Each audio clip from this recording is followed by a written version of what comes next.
19. Break Up Part 1. First, I had no idea what you were about to say. That wasn't one of your usual rehearsed speeches. Second, even if I knew, I would have never stopped you. I've been trying for years to stop you from bottling up your feelings. Solus replied.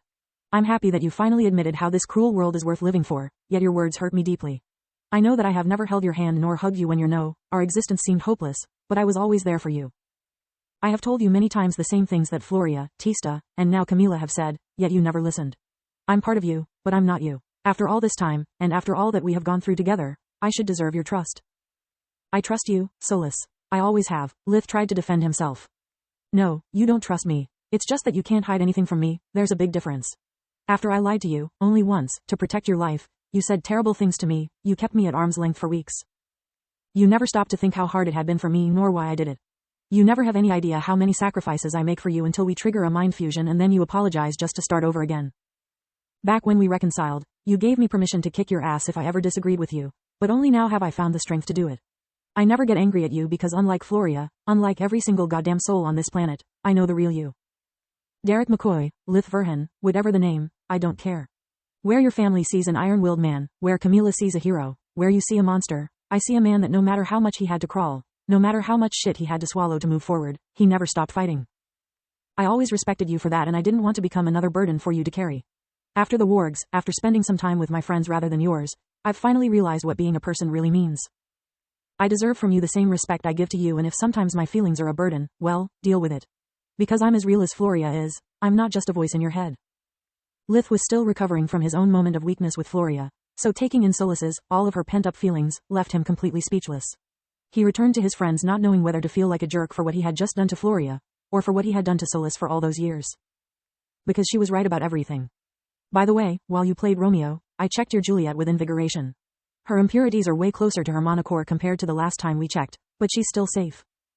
You don't need to worry about her awakening any soon. You and I still have a bit of time to find a way to make her survive her awakening.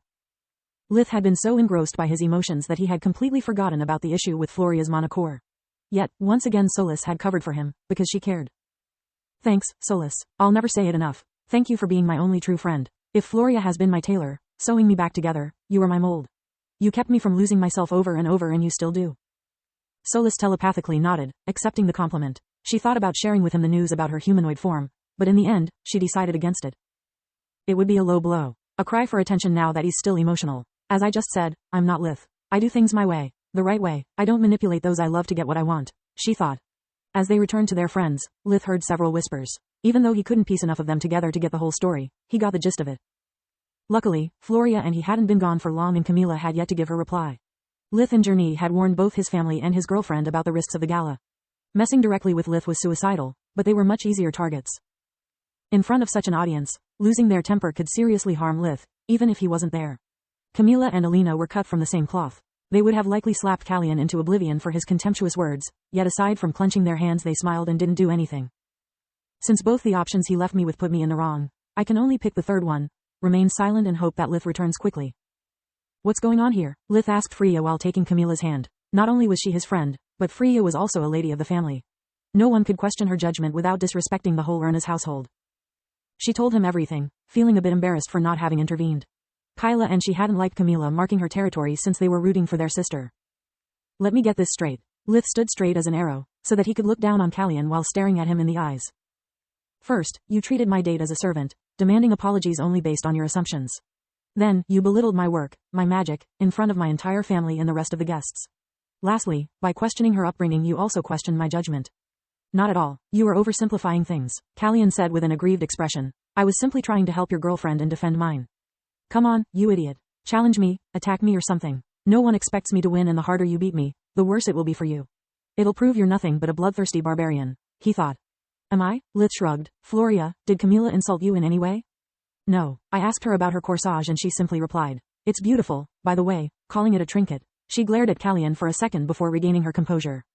So, no apology was required and you did belittle my work? Lith repeated while staring at him in contempt. I'm really sorry. Floria gave Camila a bow first and then Lith. She felt terrible since she was not only one of the hosts, but also Callian's date. No need to apologize, Floria. Lith picked her up by the shoulders and made her stand tall. You're one of my best friends, I could never get offended with you. Those words weighed more heavily than any reproach could, especially after the moment they had just shared in the side room. Floria felt stupid and miserable. She clenched the sides of her dress as her eyes turned watery from the rage and embarrassment, exactly like Lith had planned.